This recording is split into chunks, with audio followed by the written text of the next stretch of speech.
Aloha aina, and welcome to Voices of Truth, one-on-one with Hawaii's future, brought to you by the Kiwani Foundation. I'm Ehuke Kahu Cardwell, and here we are today in beautiful Nu'uanu Valley. And our guest today on the show is none other than Clarence Ching. Ku, aloha. Welcome, Voices of Truth. Good to have you on the show. Great to be here. Good. We wanted to have you on the show because we wanted to talk today about the Akaka Bill. That's now on the ash heap of history, right? So far. So far.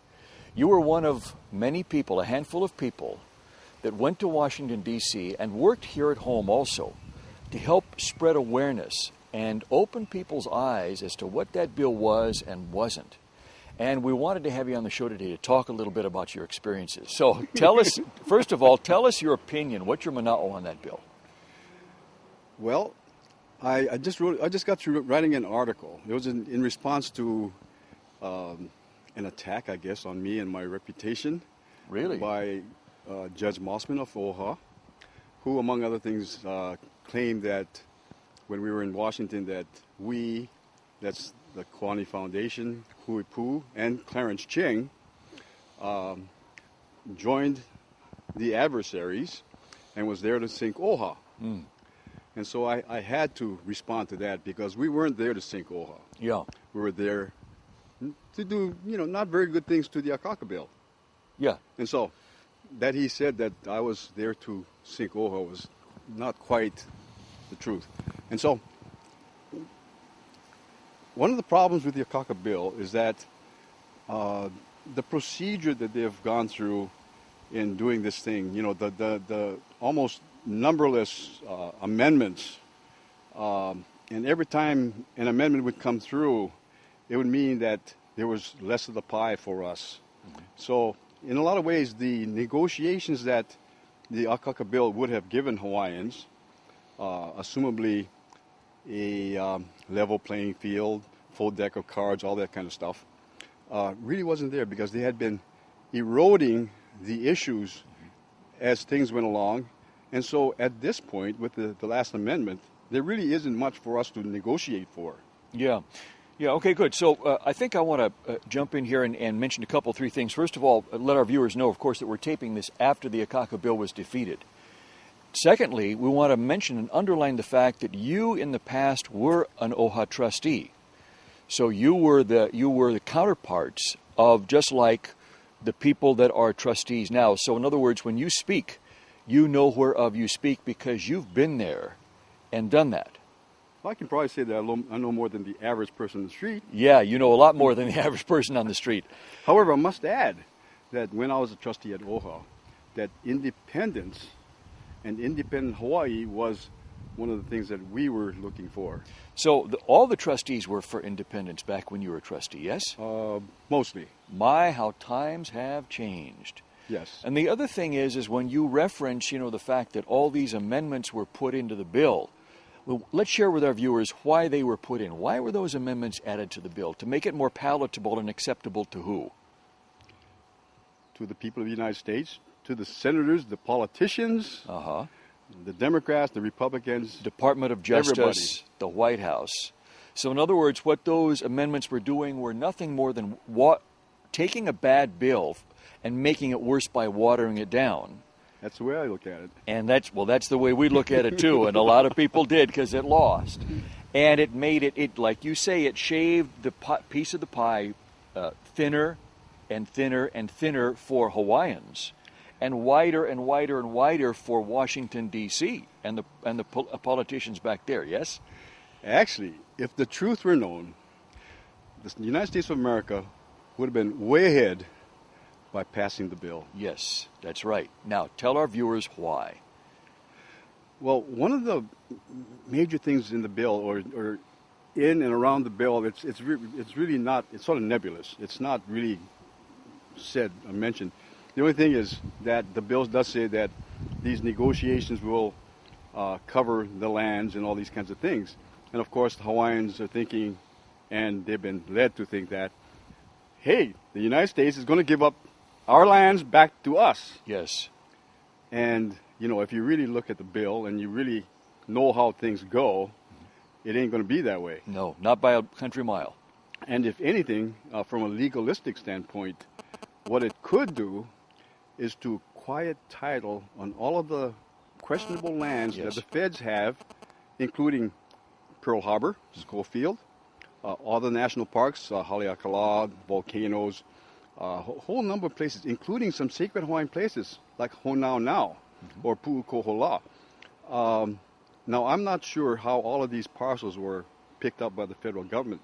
I do know, for instance, that at Pohakaloa, at least two of the tracts that make up the present Pohakaloa, or the one before the recent 23,000-acre addition, two of these parcels had been transferred to the Army by executive order, which means that they didn't buy it. The United States didn't buy it. Yeah. Nobody bought it, but They just took it. it was a transfer of ceded lands Yeah. to the Army for the purposes of training soldiers to go someplace to kill people. Yeah. So the people that really owned that land had no say about how and when and why that was transferred. Absolutely not. So what you're saying is had the bill passed, number one, it would have been very advantageous to the U.S. federal government and very disadvantageous to the people of Hawaii. And it would have, like you say, quiet titled this land, which means, in a nutshell, that it would have legitimized the overthrow and perfected all land title. So for our viewers that don't live in Hawaii, you may say, well, that's a lot of legalese. What are they talking about? What does that mean?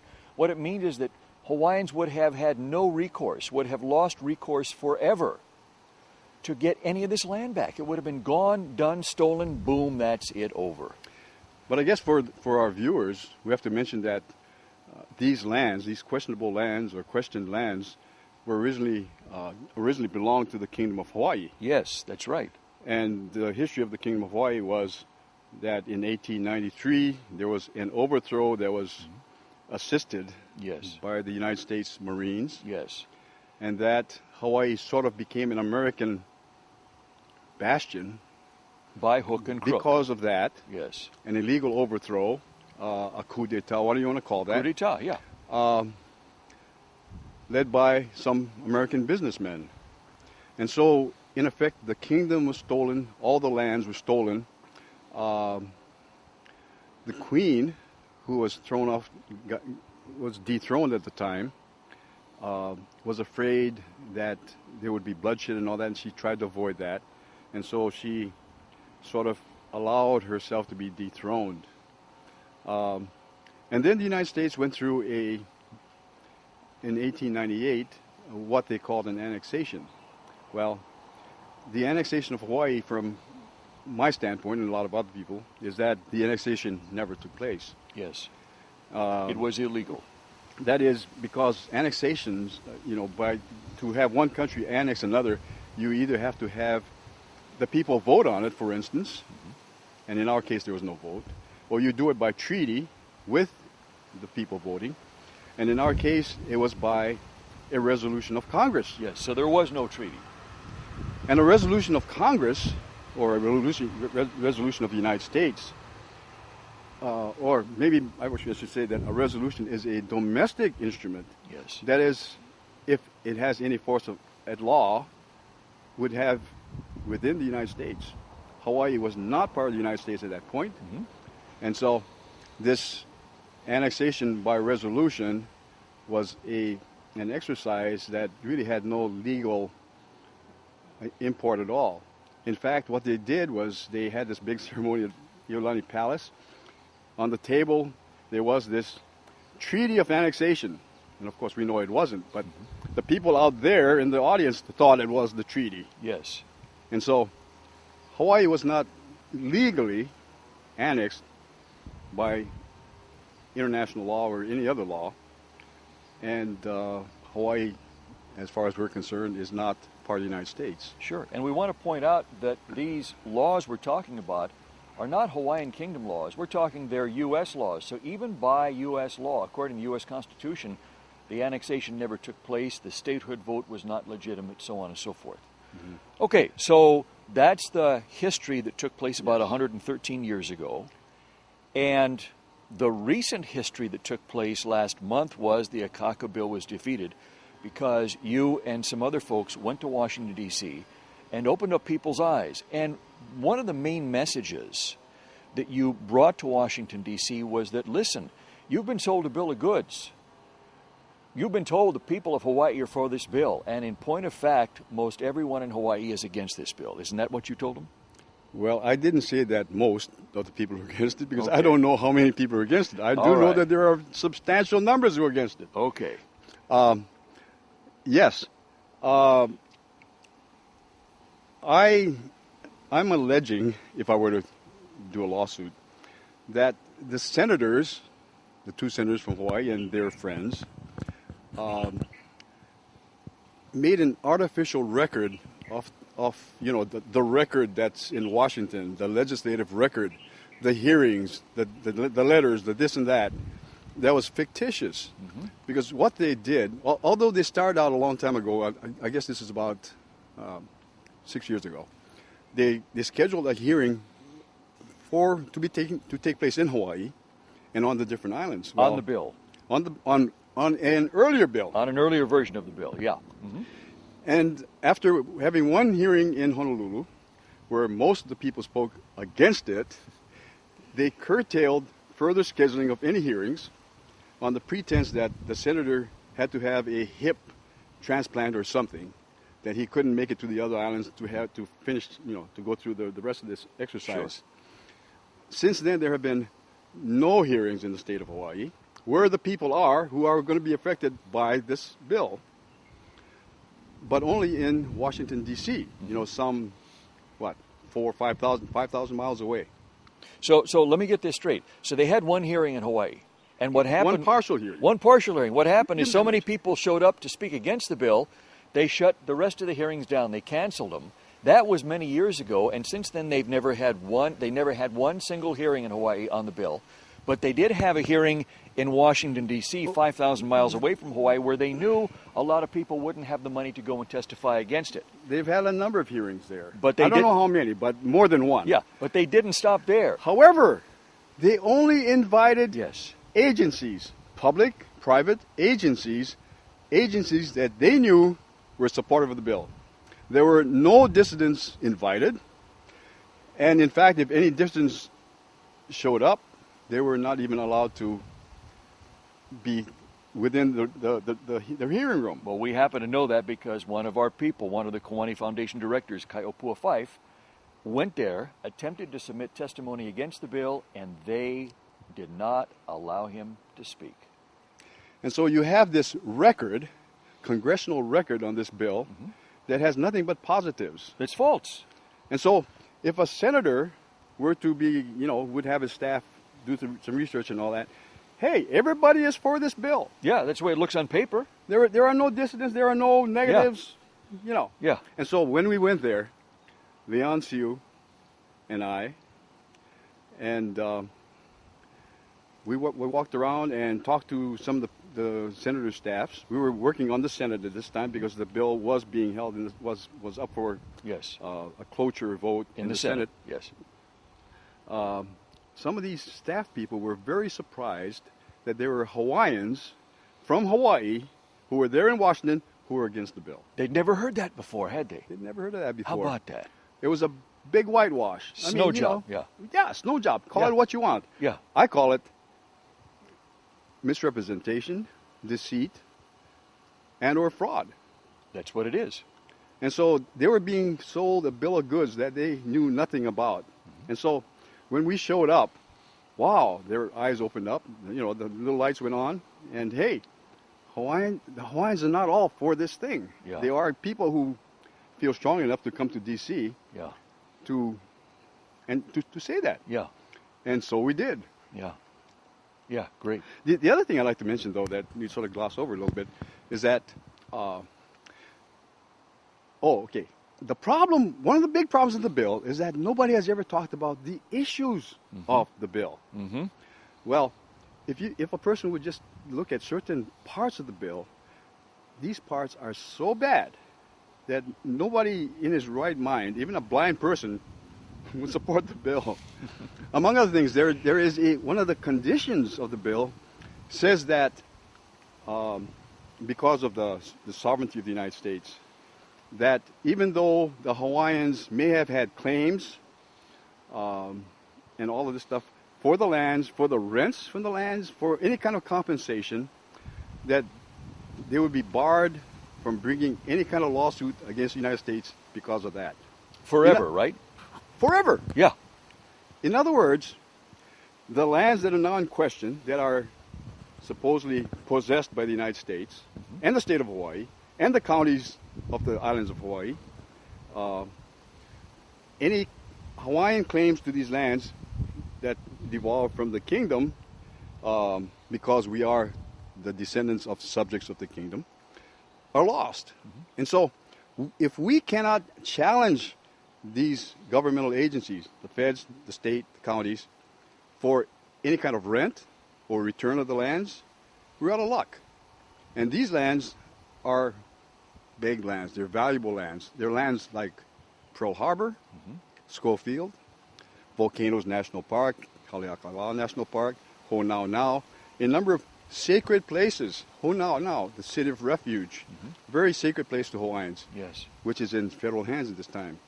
Pu'ukohola, where King Kamehameha, who united the islands, launched his voyages from, in Kauai High on Hawaii Island. It's also under the national parks of the United States. And so what happens from a standpoint, we called it quiet titling. What happens is if you get rid of the claims to these lands, so that now there are no claimants who can go to court and enforce their claim, you own the thing outright. Yes. And we should add for our viewers that that Ku is an attorney by trade. Well, at least he has been. So when you speak about legal things and legal terms and legal processes, you're not just some guy walking down the street. You know what you're talking Well, about. I'm a little bit smarter than the average Joe on the street. Okay. Let's put it that way. All right. All right, very good. Well, however, with OHA being a prime supporter of the Kaka Bill, spending over $1 million in lobbying and advertising, hiring lobbyists in Washington, like big law firms, Yes. big $250,000 contract, all of that stuff. They have never talked about these issues. They have never told the people that, hey, we want this bill, we want federal recognition because we want you guys to be like Indians, without telling the people that the lands, any claims to the lands, to the rest of the lands and all this, is down the tube. Going to go bye-bye. Yeah. And so they have this big front, all kinds of expensive publicity, vote for the bill, sign up for Kauino because we're going to start a nation of vacated lands. A nation of vacated lands. Perfect term for it. A nation of vacated lands. When they say there is no there, that's what this would have created. Yep. And so, even though I was a trustee Mossman of OHA, attacked me personally in the July issue of the OHA newspaper, it provided an excellent forum for people like me to throw some of these kinds of issues on the table, since OHA and its trustees have never really talked about issues. Yes. And if the people, those who are now supporters and believers of the Kaka Bill, because they've been hoodwinked, if they ever knew some of these kinds of facts, I don't think they'd be that way forever. At least not too long. Yeah, I don't think so either. Okay, so Ku, the bill failed in the Senate. Yes. The cloture vote, they didn't get the 60 votes they needed. The bill was defeated. By a vote of 56. By a vote well, of they had a positive vote of 56, and they but needed they needed 60. They needed 60. Didn't happen. The bill was defeated. OHA is now talking about moving ahead with Plan B, nationhood, which we don't have time to get into on this segment today. But one of the things I do want to cover with you is that a number of people now are saying, okay, now that the Akaka bill is dead, at least for this year, but probably for much longer than that, what now? If the Akaka bill isn't the answer, what is? So what do you see as the answer? My version? Your version. Well, if it were me, I would try to get all of the independence folks together under one umbrella. Even though attempts have been made in the past, which have all failed, I believe that this is still the way that we've got to go. It's the avenue. The other thing we have to do is to reestablish our government. You see, the Kingdom of Hawaii still exists, the government of the Kingdom of Hawaii is sort of in shambles because there are seats there that are unfilled at the moment. Yes, but the nation still does exist because Yes. the populace is there, the citizens are there, the descendants of the citizens. So the nation exists. Never went away. If we can get these independent-minded folks to get together, do something like a con, which is, initially is not really necessary. Con meaning Constitutional Convention. Yes, because there are constitutions that are still intact. Yes. Even though some of them have been meddled with and all of that. Yes. And if they would fill these seats and start operating as a government, in effect, a dual governmental system or systems, with the federal government on one hand and the Hawaiian independent government on the other. You mean the U.S. federal government? Yes. Yes. Whether they like it or not, Yes, we get an operation, we act like we know what we're doing. Sure, because the U.S. federal government is just an occupying force. They're an occupier. That's all they are. They don't think they are. They're not saying they are, but Yeah. we know they are. Yes. Yeah. And so we set up a dual government. We act like we are, citizens of this government that is the real government. And eventually, we can probably do pretty well. Good. One of the things we need to do, for instance, is to let people know, there are so many people in the United States, rich guys, who are saying, hey, I don't like the cold, I don't like the snow, I think I'm going to go move over to Hawaii. I've just sold everything, I've got millions of dollars. Like Oprah, she can come here, buy a big tract of land, set herself up, and become a Hawaiian. Well, we need to somehow slow these people down because, by simple arithmetic, if anything goes on in the American system, all these newly arrived Americans, coming from, after World War II, the 1950s and all that, they make a pretty good chunk of the population. Sure. They could outvote us anytime they want to. Sure. Well, I think there's a word for that. It's called immigration. And, of course, that right now is a very hot-button word even in the United States.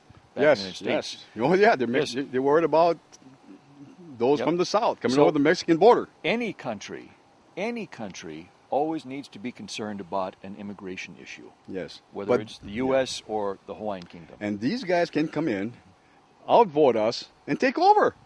Yeah. Yeah. And have the gift of our lands that the Akaka Bill would give them. Yeah. Well, one thing, Ku, I'm sure that, people are sitting there thinking about, and that is that as a lot of people who currently live in Hawaii who don't have the koko, don't have the blood, or not Kanaka Maoli, not native Hawaiian, as they begin to see the benefits of being citizens of the Hawaiian Kingdom, they're going to be for that because they're going to see it's much more advantageous than living under an occupying force of the United States here. So they would be called Hawaiians because they would be citizens of the Hawaiian nation. Yes. But your point, Like it used to be. like it used in to the be. Old Kingdom. Exactly. Yes. A multi-ethnic populace. In fact, the subjects of the Hawaiian Kingdom were Hawaiian. Yes. But they were not Hawaiian by blood. They were Hawaiian by nationality. Yes. And so And- when the Akaka Bill talks about Hawaiian, it is not talking about nationality. It's talking about Race. It's And so talking it's about- that race was one of the Yes. big hurdles that the Akaka Bill couldn't Yes. get passed in Washington. Yes. Yeah. Very good. Very good. So really what you're saying is that there's a lot of this. Obviously, the nation already exists. The seats for the government already exist. The means and methods of reconstituting and revitalizing the government already exists. Doesn't sound to me like it's too far away or too much work needs to be done for the government to reconstitute itself. You're right. What I believe we need is we need to let people believe that these kinds of possibilities are Yes. here, that they're good possibilities, that it can happen. Yes. Somebody needs to get people to do some dreaming and Yes. hoping and all that kind of stuff. And we need to stop people who are putting out the big lie to stop lying. Yeah, good. Good. So, Ku, as we begin to wind up here on this segment, what you just said brings me to a question that I want to ask you, which is we've got people at home right now watching this show. They've heard what you have to say. You've talked about we need to get people dreaming. So what do you want to say to our viewers at home right now? What is their piece to do to help make this happen? What dream should they be having? What action should they be taking? Well, one of the primary things that everybody out there could do, should do, including Hawaiians, is to learn the history. Because a lot of people, including Hawaiians, don't know how we got here, how we got to be Americans. Mm-hmm. You know, usually a system says, okay, if you want to be an American, you have to go through a naturalization process. Yeah. Well, in Hawaii, one day came, they said, you're all Americans. And some people thought they were. Mm-hmm. Most people thought they were. But as we learn about the different chapters in the history of Hawaii and the not very nice things that have happened, things that some people call illegal and immoral and all of these other M's, we get to this point where some of us really believe that an independent Hawaii is possible, that it's something that's worthwhile working for. And we're working. Good. And so what should somebody at home who's watching the show, what one small step could they take besides learning the history? Well, get to be activists. Okay. I got to do this one. Well, we're about to wind up here. Okay. We got about a minute left, so we got to make it short. Okay. I believe that one of the things that we have to do in Hawaii is to be more economically smart. Mm-hmm. One of the ways we can be that way is to be more self-sufficient. Mm-hmm. We used to be a self-sufficient people. We have sort of lost that. You know, we went from dried fish to tin cans. And so we need to become more self-sufficient. We need to build up our communities. We have to learn to help each other. We need to learn to love each other. For instance, right now I'm in the middle of a project on Hawaii Island. We have an older activist. His health hasn't been good. And we've decided to build him a house. Wow. And so he's been able to borrow $27,000 only. And we're going to build him a house that's going to be about 2,200 square feet. Wow. In fact, if I am correct, the weather's not bad today. They're pouring the concrete right now. Wow. And what a wonderful example of something somebody can do. So, Ku, we're going to have to leave it right there. Thank you very much for being on the show. Thanks for inviting me. Mahalo for your mana'o. You're fabulous. You're welcome. Thank you for your work in D.C. Thank you for what you did for all of the people of Hawaii and saving the nation. Thanks for my cohorts and Kiwani Foundation. This has been Voices of Truth, one-on-one with Hawaii's Future, brought to you by the Kiwani Foundation. I'm Mehuke Kahu Cardwell, and until next time, ahui ho!